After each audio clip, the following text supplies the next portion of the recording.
প্রিয় দর্শক, শুভ দুপুর। বিজনেস আওয়ারে আমন্ত্রণ জানাচ্ছি জাকিয়া তাজিন। টিভি উপস্থাপক জাকিয়া তাজিনকে দেখে লোলুপ লিপসায় মাতেন সালমান এফ রহমান। ছলে বলে টেনে নেন তার নিজের কাছে, আর তাজিনও নিজের স্বামীকে দূরে ঠেলে হয়ে ওঠেন সালমানের প্রিয়জন। বাইরে ভেতরে পুরোপুরি বিপরীত রূপ সালমান এফ রহমানের। বাইরে সফেদ সালমানের ভেতরটা যে কতটা নিকশ কালো সেটা হাড়ে হাড়ে টের পেয়েছেন ইন্ডেক্স গ্রুপের ব্যবস্থাপনা পরিচালক শফিউল্লাহ আল মুনির। সালমান এফ রহমান কেড়ে নিয়েছেন তার স্ত্রীকে, কেড়ে নিয়েছেন তার অনেক ব্যবসা বাণিজ্য। হাজার হাজার কোটি টাকার খেলাপি ঋণ এবং ব্যাংক আর শেয়ার বাজার কেলেঙ্কারির জন্যই বরাবর কুখ্যাত সালমান এফ রহমান। এবার বেরিয়ে এলো তার নারীলিপ্সু চরিত্র। উনি একসময় শেয়ার মার্কেটে নিউজ প্রেজেন্টার হিসেবে কাজ করতেন বিটিভিতে এবং 21 টিভিতে। তখন থেকে ওনার সাথে সালমান এফ রহমানের একটা ভালো সম্পর্ক ছিল। আর সালমান এফ রহমান সাহেব, আমি সবাই বলে যে ওনাদের সাথে একটা মানে ঠিক আইনগত বৈধ সম্পর্ক ছিল না।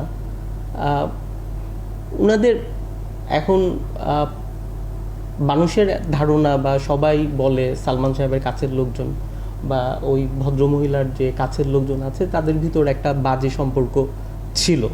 সেই সম্পর্কের এফেক্টটা কিন্তু করেছে আমার বেবি এবং আমি। টেলিভিশনের অনুষ্ঠান সূত্রে সালমানের সাথে পরিচয় হয় ব্যবসায়ী মুনিরের স্ত্রী তাজিনের। বারে ঘনিষ্ঠতা, তাদের কাছের মানুষদের কাছ থেকেই শোনা যেত অনৈতিক সম্পর্কের গুঞ্জন। তাকে তালাক দেওয়ার প্রসঙ্গে মুনির রাজি না হয় সালমান এফ রহমানের গুপ্ত বৈরিতা বের হয়ে আসে নগ্ন রূপে।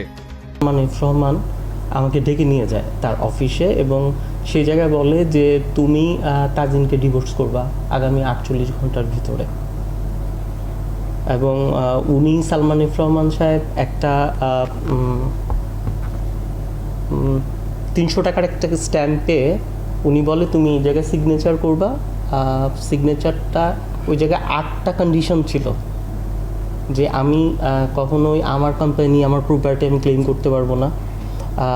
আমার ওয়াইফের নামে আমি সোশ্যাল মিডিয়া বা কোনো টিভি চ্যানেল কোথাও কোনো কমপ্লেন করতে পারবো না। আমার ছেলের কাস্টোডি চাইতে পারবো না। তো আমি বললাম যে এটা কিসের জন্য, আমার অপরাধটা কি আপনি বলেন। তো আমাদের হাজব্যান্ড ওয়াইফ, যদি আমার হাজব্যান্ড ওয়াইফে কোনো সমস্যা থাকে আমরা নিজেরা অ্যামিকেবলি এটা সেটেল করতে পারবো, আমাদের ফ্যামিলি আছে। বললো না, স্ট্রেইট ওয়ে তুমি এখন যাবা, স্ট্রেইট ওয়ে তোমার ওয়াইফকে তুমি ডিভোর্সের নোটিশ পাঠাবা এবং ওকে ডিভোর্স করে দিবা। যেটা হয়েছে, সালমান সাহেব যখন আমাকে প্রেশার দিল তাজিনকে ডিভোর্স করার জন্য, আমি যখন রাজি হইলাম না, এরপরের থেকে জিনিসটা প্রকাশ্যে চলে আসলো। মানে ওপেনলি অ্যাটাকগুলা শুরু হইলো। এর আগ পর্যন্ত কিন্তু মানে এই জিনিসটা পাবলিক ছিল না বা কেউ জানতো না।